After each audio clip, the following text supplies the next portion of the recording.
Hello दोस्तों, कैसे हैं आप सब? राम जी की पाठशाला में आपका बहुत-बहुत स्वागत है। अभी हो रहा है 15 तारीख, ठीक है? आज है 15 तारीख, सुबह के बज रहे हैं 7 और आप देख रहे हैं राम जी की पाठशाला। दोस्तों जैसा मैंने आपको वादा कर रखा है कि अपन क्या काम करेंगे या हम क्या काम कर रहे हैं कि डेली 7 बजे कितने?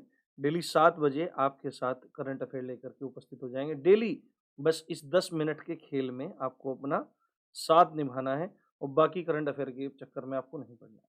बाकी ये आप देखते रहिए, इनका जो पीडीएफ है वो आपको टेलीग्राम और एप्लीकेशन दोनों में मिल जाएगा। एप्लीकेशन में बहुत तरीके से मिल जाएगा, करंट अफेयर वाले सेक्शन में, और टेलीग्राम पे भी ये चीज़ें डेली मैं डालता रहता हूँ। तो आप में से एक ने एक 1-2 लोगों ने बोला था कि आंसर भी हाइलाइट करते रहिए। तो ये क्लास देखने के बाद 7, 8, 10 मिनट की और 1 मिनट ये पीडीएफ देखने के बाद आपके करंट अफेयर तैयार, बाकी आप अपने और सब्जेक्ट्स पे टाइम स्पेंड करिए। तो आपके लिए ही राम जी की पाठशाला हमेशा काम करता रहता है और करता रहेगा। बहुत सारी चीज़ें मैं आपके लिए कर रहा हूँ और आगे करने वाला हूँ। तो आपको गंभीरता से यहाँ पे चीज़ें देखनी है। यदि आप चैनल पर पहली बार आए हैं या नए आए हैं तो चैनल को सब्सक्राइब ज़रूर कीजिए और अपने दोस्तों को भी इन क्लासेस के बारे में अवगत कराइए। पहला क्वेश्चन है हमारा, किस देश ने अपना पहला फीबा बास्केटबॉल विश्व कप खिताब जीता है? यानी कि जैसे फीफा आपका किसका है? फीफा आपका फुटबॉल का है, फीबा आपका जो है वो आपका बास्केटबॉल का होता है। तो वो कौन-सा देश है जिसने अपना पहला बास्केटबॉल विश्व कप जीता है? तो ये है आपका जर्मनी। यहाँ पे आंसर आपका क्लियरली लगा हुआ है, तो आप यहाँ पर देख सकते हैं। ठीक है? आंसर में भी मैंने यहाँ पर आराम से आपको मेंशन कर दिया है। आप यहाँ पर भी डिटेलिंग में इसको देख सकते हैं। ठीक है? एक इम्पोर्टेंट क्वेश्चन यहाँ पे बन सकता है कि भाई फीबा का जो बास्केटबॉल विश्व कप है उसका विजेता कौन है? तो आप सीधे बोल देंगे कि भाई जर्मनी है, बट वो पूछ पूछ सकता है कि आपसे रनर अप कौन है? तो आप बोल सकते हैं सर्बिया है। ठीक है? कौन है? सर्बिया है। ये चीज़ आपको ध्यान रखना है।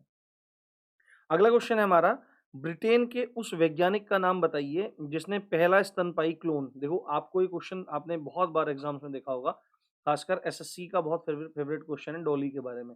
डॉली नामक भेड़ का एक क्लोन बनाया गया था और उस क्लोन को बनाने वाला व्यक्ति कौन था? इयान विल्मुट। कौन था? इयान विल्मुट था, ये ब्रिटिश वैज्ञानिक था। ठीक है? और इस व्यक्ति ने इस क्लोन भेड़ को बनाया था, पहला स्तनपायी मतलब मैमल है। तो इस व्यक्ति का हाल ही में निधन हो गया है, तो इसमें आपसे पेपर में पूछ सकता है कि डोली भेड़ को किसने बनाया था? ये हो सकता है करंट अफेयर ना पूछ ले। देखो यहीं से सारी चीज़ें आपकी डिसाइड होती हैं। एग्ज़ामिनर को भी यहीं से पता लगता है कि भई क्या हो रहा है, क्या नहीं हो रहा है। तो आपको यहाँ पर ये चीज़ें ध्यान रखनी है कि पहली क्लोन भेड़ मतलब क्लोन किसका बनाया गया था पहला स्तनपायी, तो आप डोली बता देंगे। किसने बताया था? तो इयान विल्मुट ने इसको बनाया था। ठीक है? और इसके बारे में हम चीज़ देख सकते हैं।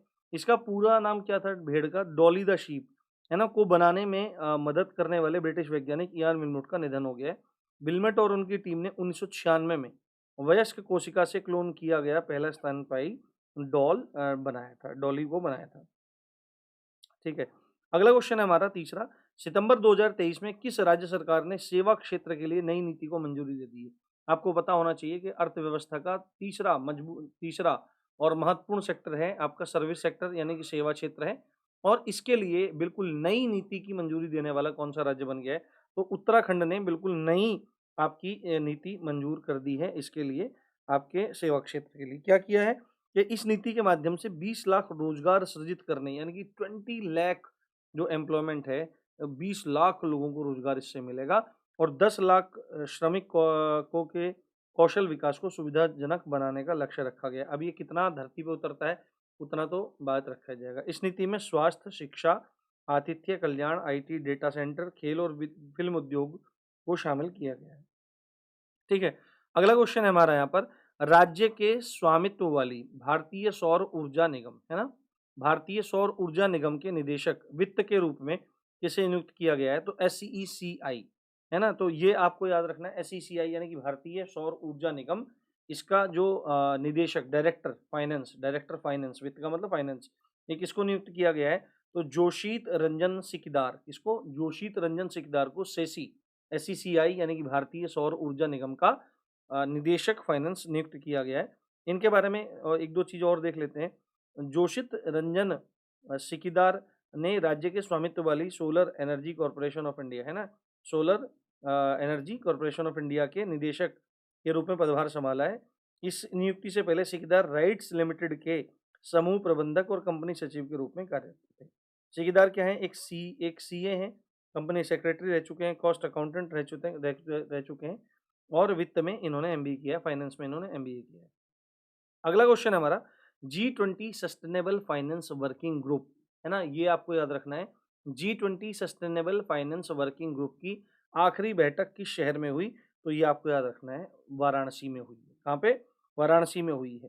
ठीक है, 2 दिवसीय बैठक में G20 सदस्य देशों, विशेष आमंत्रित देशों और अंतर्राष्ट्रीय संगठनों के 80 से ज्यादा अधिक प्रतिनिधि शामिल होंगे, और ये बात आपको ध्यान में इसमें रखनी है। ठीक है, अगला क्वेश्चन है हमारा, मदन लाल रैगर को किस देश में अगला भारतीय दूत नियुक्त किया गया? अगला एम्बेसडर किसको? मदन लाल रैगर को किस देश में भारत की तरफ से राजदूत की तरह से नियुक्त किया जाएगा? तो कोंगो जो गणराज्य है अफ्रीका में, कोंगो गणराज्य, जहां जायरा नदी विषुवत रेखा को 2 बार काटती है, वही कोंगो गणराज्य, वहां पर आपको इसमें ध्यान रखना है। वहां पर इसको मदन लाल रैगर को अगला भारतीय राजदूत नियुक्त किया जा रहा है। ठीक है, अगला क्वेश्चन है हमारा यहाँ पर, सबसे तेज 150 एक दिवसीय विकेट तक पहुंचने वाले भारतीय स्पिनर कौन है? तो कुलदीप यादव। कुलदीप यादव एकमात्र ऐसे अभी तक स्पिनर हैं, स्पिन जो बॉल करते हैं, जिन्होंने बहुत सबसे तेज 150 एक दिवसीय ओडीआई विकेट लिए हैं। तो ये यहाँ पे आप इनके बारे में और चीजें देख सकते हैं। ठीक है, अगला क्वेश्चन है, ऑस्ट्रेलिया में भारत के अगले उच्चायुक्त के रूप में किसे नियुक्त किया गया है? तो ये हैं गोपाल बागले। ठीक है, अभी देखो यहाँ पे सेम 2 क्वेश्चन आ गया आपका। एक तो आ गया आपका ये ना, मदन लाल रैगर, है ना, जिनको कोंगो गणराज्य में भारतीय राजदूत नियुक्त किया गया है दूतावास में। और एक नाम आ गया आपका गोपाल बागले, जिनको ऑस्ट्रेलिया में हाई कमिश्नर, उच्चायुक्त के रूप में नियुक्त किया गया है। विदेश मंत्रालय ने बताया कि गोपाल बागले को ऑस्ट्रेलिया में भारत का अगला उच्चायुक्त नियुक्त किया गया है, जो 1992 बैच के भारतीय विदेश सेवा यानी कि आईएफएस अधिकारी हैं। ठीक है, ओके। अगला क्वेश्चन है हमारा, हरियाणा सरकार ने हरियाणा फिल्म और मनोरंजन नीति की गवर्निंग काउंसिल के अध्यक्ष के रूप में किसे नियुक्त किया? तो एक एक मतलब अभिनेत्री हैं जिनका नाम है मीता वशिष्ठ। तो मीता वशिष्ठ को हरियाणा फिल्म और मनोरंजन नीति की गवर्निंग काउंसिल जो है उसका चेयरमैन या चेयरपर्सन चुना गया है। ये आपको ध्यान इसमें रखना है, मीता वशिष्ठ। और अंतिम प्रश्न है, शीत युद्ध के बाद नाटो के सबसे बड़े सैन्य अभ्यास का नाम क्या है? तो स्टेडफास्ट डिफेंडर ये नाटो का एक सैन्य अभ्यास है, जो शीत युद्ध के बाद, कोल्ड वॉर के बाद ये सबसे बड़ा मतलब इनका युद्ध अभ्यास होने वाला है।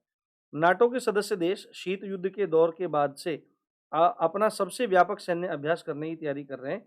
इस अभ्यास का व्यापक उद्देश्य, जिसे स्टीड फास्ट डिफेंडर नाम दिया गया है, एक संकट प्रतिक्रिया संगठन से नाटो के परिवर्तन को एक मजबूत युद्ध लड़ने वाले गठबंधन में परिष्कृत करना है। आप सबको बताया कि नाटो के जितने भी सदस्य देश होते हैं, जो रूस की और यूक्रेन की लड़ाई का कारण है वो यही है। यूक्रेन जो है वो नाटो का सदस्य बनना चाहता है, जबकि रूस जो है, जो यूक्रेन जो है वो नाटो का सदस्य बनना चाहता है। रूस उसका मुखर विरोध करता है, क्योंकि इसके माध्यम से जो अमेरिका है वो रूस के बॉर्डर्स तक आ जाएगा, और वो रूस कभी स्वीकार नहीं करता। तो यही युद्ध का वहाँ पर प्रमुख कारण बना हुआ है। तो ये चीज़ आपको बहुत गंभीरता से देखनी है। तो स्टीड फास्ट डिफेंडर किसका है? नाटो का एक संयुक्त सैन्य अभ्यास है, जो शीत युद्ध के बाद सबसे बड़ा युद्ध अभ्यास होने वाला है। तो उम्मीद करता हूँ आपको सारी चीज़ें 10 मिनट से कम समय में समझ में आ गई होंगी। पीडीएफ आप डाउनलोड कर सकते हैं, जाकर देख सकते हैं। तो इसी अच्छी बात के साथ आप देख रहे थे राम जी की पाठशाला। मैं हूँ राम भारद्वाज। जय हिंद, जय भारत।